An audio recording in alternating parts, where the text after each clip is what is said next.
I have quite a treat for you. Now, I don't know why these dolls don't exist in Japan or anywhere else right now, although Italy is probably going to make their own versions soon. But for the North American market, just for us, we got something really cool. Villains. And I'm going to start off with the most popular villain of them all. This came out in 1995 in short quantity. And I don't believe I have her. This is Queen Beryl. Now, Bandai of North America released Queen Beryl in two sizes, 6 inches, and then again in 11.5 inches. I have never seen the 11.5 inch Queen Beryl doll or the Bandai Tuxedo Mask dolls. They are exceptionally rare. This is the 6 inch doll, and I cannot believe I was able to obtain her. This actually was one of Naoko Takeuchi's favorite dolls of the North American series. She wrote about them for one of the manga books. She didn't really like too many of the American dolls, but this one she thought was cute. And just look at the detail work. This looks like she walked out of the anime. They even got her choker right. Now this is a metallic costume, and the costume tends to flake. This one started flaking as soon as I got her out of the box. So if you see one, you do have to take very special care of her. She comes with a staff, which you see quite often in the anime. And her arms are unlike any other. They are permanently bent, like that. They even gave her horns on the shoulders. This is an amazing feature. She does fit all of the clothes in the 6 inch line. And for her shoes, they gave her these little black pumps. Let's see if I can get them clearer in the camera. There we go. Similar to Sailor Mars' shoes, but not quite. Now, when I first got her, her hair was bright red. But the thing you have to understand about dolls, as they age, red and brunette dolls tend to oxidize. So, the dolls that you have now that have bright red hair or dark brown hair, they could change color. Not all of them do, just some. Oh, also, her head decoration is removable. Just like with the Sailor Moon dolls, it kind of leaves 2 little holes in her head. But if you want to swap this out with a tiara, you can. You can actually cosplay as Sailor Beryl if you want. Some people do that when they roleplay online. Now, I have something that's even rarer than this. I am so blessed to have this, and I had to do a lot of begging, and I had to outbid everybody on eBay for this. A second Beryl doll. Still in box. I don't usually leave them in box, but this is from 1995. How many times are you going to see this? And this is cool because now I can show you what they look like in box. So this is what most of the doll boxes for Sailor Moon looked like prior to 2000. This is from Bandai. The doll is for ages 4 and up, which is funny because of the series itself. Now what's really cool about this, if you bought a Bandai of North America Sailor Moon doll between 1995 and 1997, you could have this clip-out trading card. They had them of Beryl, Tuxedo Mask, Sailor Moon, Sailor Mars, Sailor Venus, Sailor Mercury, and Sailor Jupiter.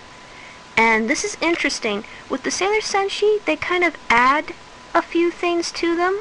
I think I'm going to scan these in for Moon Sisters later. This is Queen Beryl's card. And it says that she is 20-something years old, because we know 20-something is a number. Her birthday is listed as November 1st.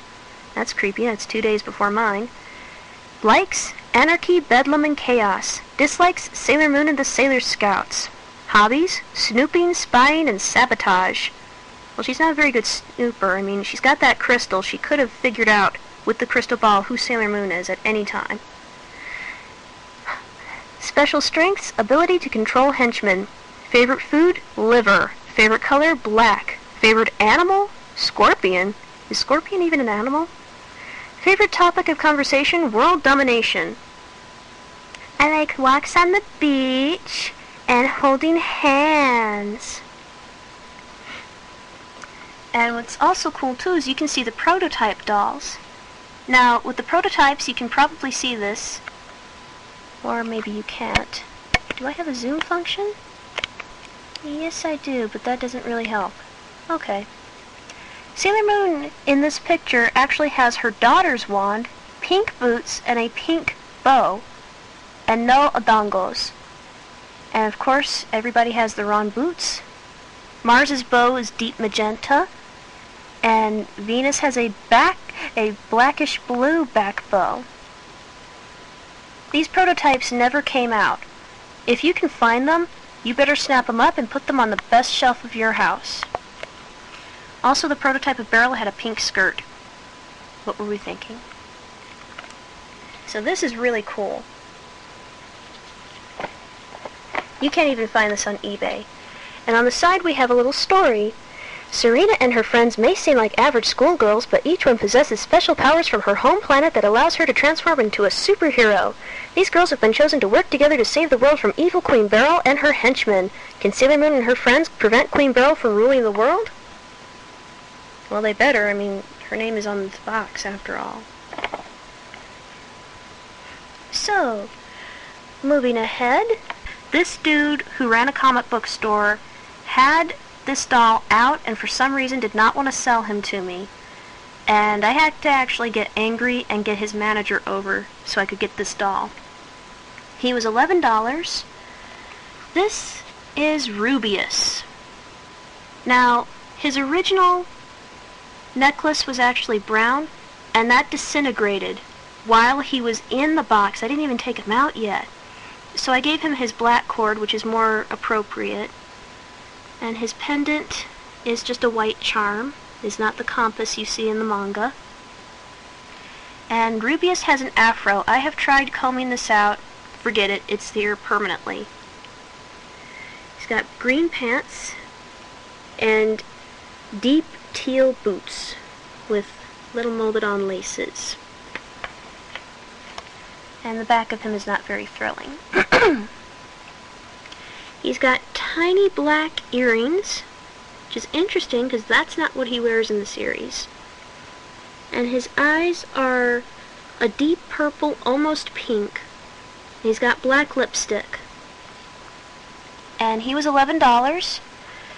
And good luck finding him on eBay now, because they were not released. He was not released in too much quantity. So you probably won't find this on eBay, and if you can, snap him up. But be warned, he will be expensive. The next doll also came out in 1997. This is Kaori. Now her box says Kaori Knight, and that's what we called her in 2000 when Sailormoon S came over, but her Japanese name is Kaori Knight. And this is a really cool doll. She comes with sort of an orangey red version of Sailor Mars's shoes. And she's got a little coat which does detach, revealing this not too well hemmed red dress. Her eyes are bright purple, and she's got coral lipstick.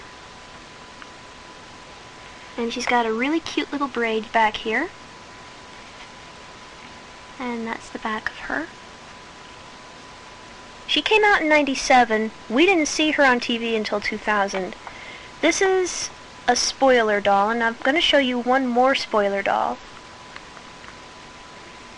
This is Professor Tomoe, or Dr. Tomo, as he was known in 2000. This doll was released by Irwin in 1997, and this doll was mostly released only in Canada. You couldn't find this in North America. He's got black shoes and a purple outfit, and his lab coat, like Kaori, also detaches. So you can have him as regular Tomo. And like Uranus, they gave him a lot of hair. That is really peculiar. It's bright white. He's got these friendly eyes, you know, oh, I'm good. No, I'm evil. They just gave him plain glasses. And that's the back of him.